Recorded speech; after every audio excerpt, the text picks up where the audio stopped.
Well, hello, it's me. I'm back indoors now, and tonight we're going to have a story about Jemima Puddle Duck. And I'm joined here by my friendly ducks. Don't know if you remember these guys, my friendly ducks tonight. So here we go. You've got the little friendly face down here while I read. The Tale of Jemima Puddle Duck by Beatrix Potter. Oops, lots of pages to turn. What a funny sight it is to see a brood of ducklings with a hen. Hang on, I'm getting beeps here on this computer here, so I just have to make that quiet. I'll start again. What a funny sight it is to see a brood of ducklings with a hen. Listen to the story of Jemima Puddle Duck, who was very annoyed because the farmer's wife would not let her hatch her own eggs. Here we have the farmer's wife and some hens and chicks and some ducks. I don't know what that is. Let me have a look. Oh, that looks like another chicken. Her sister-in-law, Mrs. Rebecca Puddle Duck, was perfectly willing to leave the hatching to someone else. I have not the patience to sit on a nest for 28 days, and no more have you, Jemima. You would let them go cold, you know you would. I wish to hatch my own eggs, but I will hatch them all by myself, quackered Jemima Puddle Duck. There she is, having a conversation with some chickens. In the barn, I think. She tried to hide her eggs, but they were always found and carried off. Jemima Puddle Duck became quite desperate. She determined to make a nest far away from the farm. It's a bit of a pale picture, that, but there's a little farmer's wife up here and the farmer's son speaking to Jemima Puddle Duck there. I expect he's in search of eggs for breakfast. So she set off on a fine spring afternoon along the cart road that leads over the hill. She was wearing a shawl and a poke bonnet. She looks very smart there. Off she is on a little trek somewhere. When she reached the top of the hill, she saw a wood in the distance. She thought that it looked like quite a safe spot. It's a bit like the woods we played in the other day, isn't it? Jemima Puddle Duck was not much in the habit of flying. She ran downhill a few yards, flapping her shawl, and then she jumped off in the air. It takes quite a lot to get a duck to fly. They've got to run along the water quite a lot. If you see them on a pond or a lake, they run along the water and flap very hard to get their bodies out of the water because their bodies are quite heavy.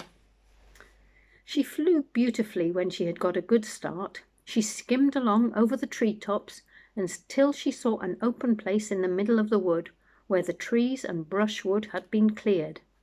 There she is. Look, she's flying in the sky now. She managed to get up there. Jemima alighted rather heavily and began to waddle about in search of a convenient dry nesting space. She rather fancied a tree stump among some tall foxgloves, but, seated upon the tree stump, she was startled to find an elegantly dressed gentleman reading a newspaper. He had black prick ears and a sandy-coloured whiskers. "Quack," said Jemima Puddle Duck, with her head and bonnet on one side. "Quack." Now, you can just see, I'm not sure if you can in this picture or in this light, it's a bit bright. Maybe you can't, but you can see the foxgloves there.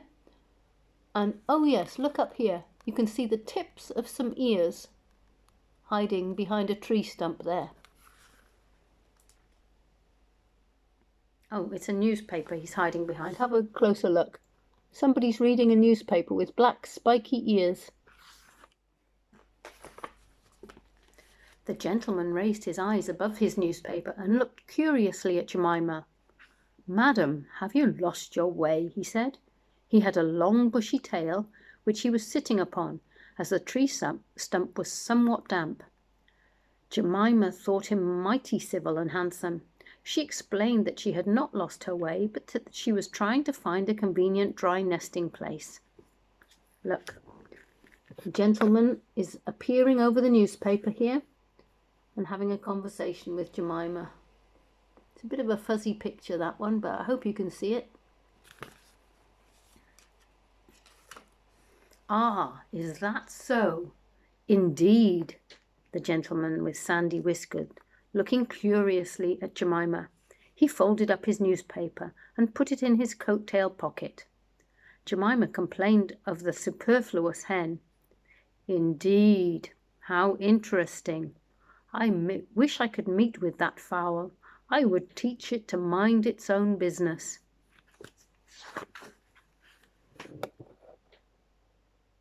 There they are. Who do you suppose that gentleman is there? But as to a nest, there is no difficulty. I have a sack full of feathers in my woodshed.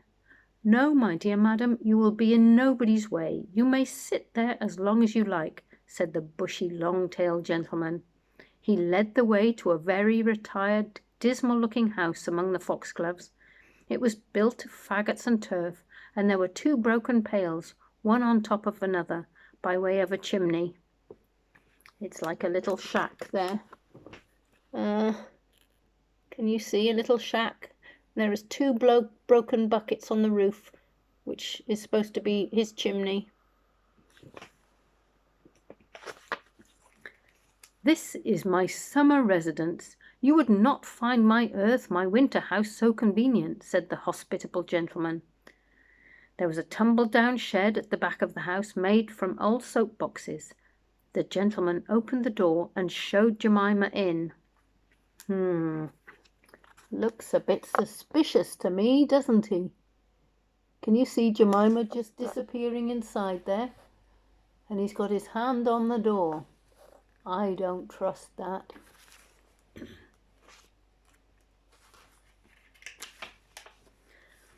The shed was almost quite full of feathers. It was almost suffocating, but it was comfortable and very soft. Jemima Puddle Duck was rather surprised to find a vast quantity of feathers, but it was very comfortable, and she made a nest without any trouble at all. Here we go. There she is, settling down in a rather fluffy nest. These are all feathers here, but look who's peering through a crack in the door there. Can you see? One eye poking through and a little nose.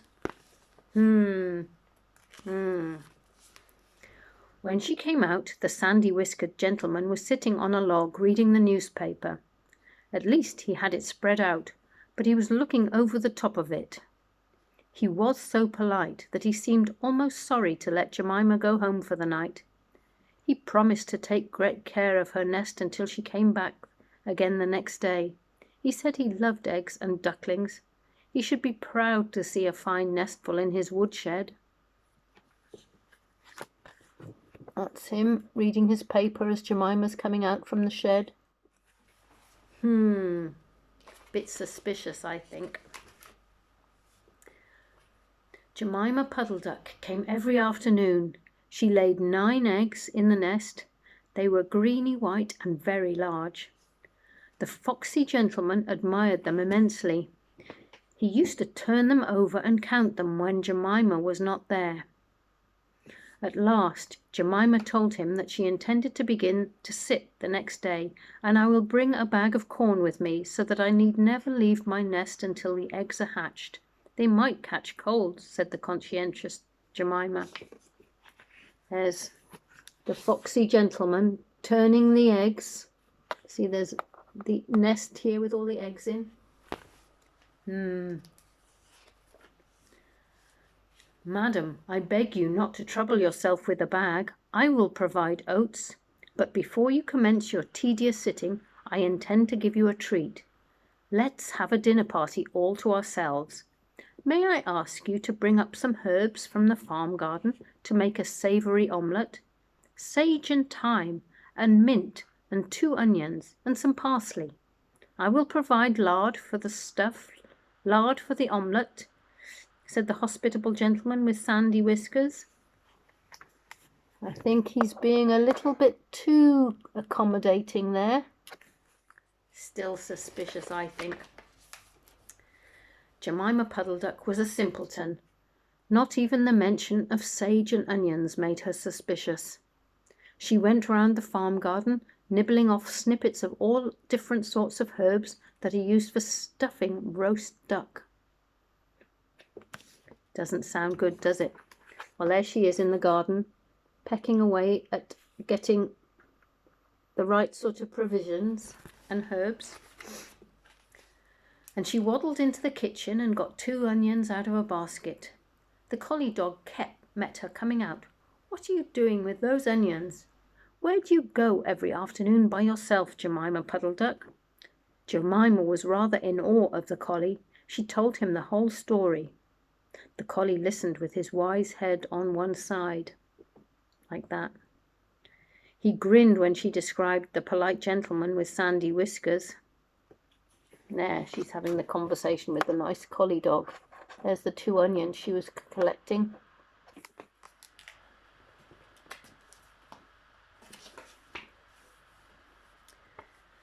He asked several questions about the wood and about the exact position of the house and shed.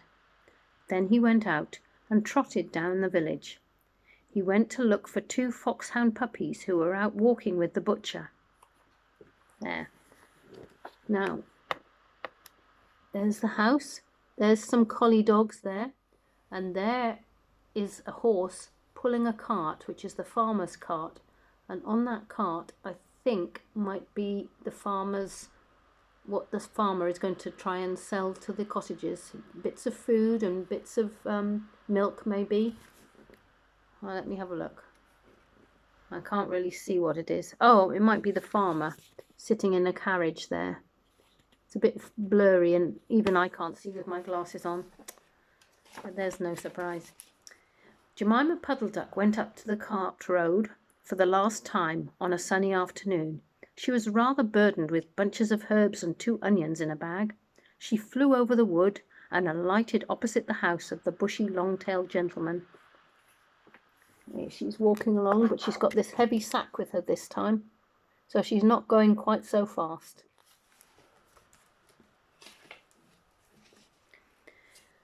He was sitting on a log. He sniffed the air and he kept glancing uneasily around the wood. When Jemima alighted, he quite jumped.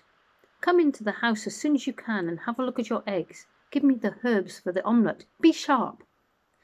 He was rather abrupt. Jemima Puddle Duck had never heard him speak like that. She felt surprised and uncomfortable. Now, this is a very faint picture in this book, but I don't know. There is Jemima and the foxy gentleman, and they're in front of the shack, I think. It's not a very good picture, even in print. While she was inside, she heard pattering feet around the back of the shed. Someone with a black nose sniffed at the bottom of the door and then locked it. Jemima became much alarmed.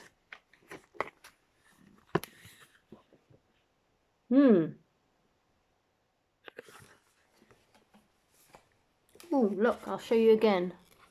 Can you recognise that sheepdog? And there are some other dogs there. Oh, hang on, my computer is getting lighter and brighter and it doesn't help. There. A moment afterwards there was a most awful barking, baying, growls and howls, squealing and groans, and nothing more was ever seen of that foxy whiskered gentleman.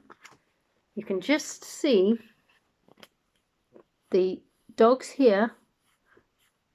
They're the hounds, and there's the collie, and that is the end of the foxy gentleman's tail and feet running off into the distance. The fox is running and the hounds are chasing him. Now presently Kep, the sheepdog, opened the door of the shed and let out Jemima Puddle Duck.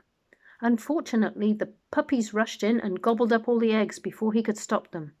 He had a bite on his ear and both puppies were limping. Well, there must have been a bit of a scramble, but Jemima is safe and kept her safe there from harm. Jemima Puddle Duck was escorted home in tears on account of those eggs. She had tried so hard. See the dogs escorting her safely home.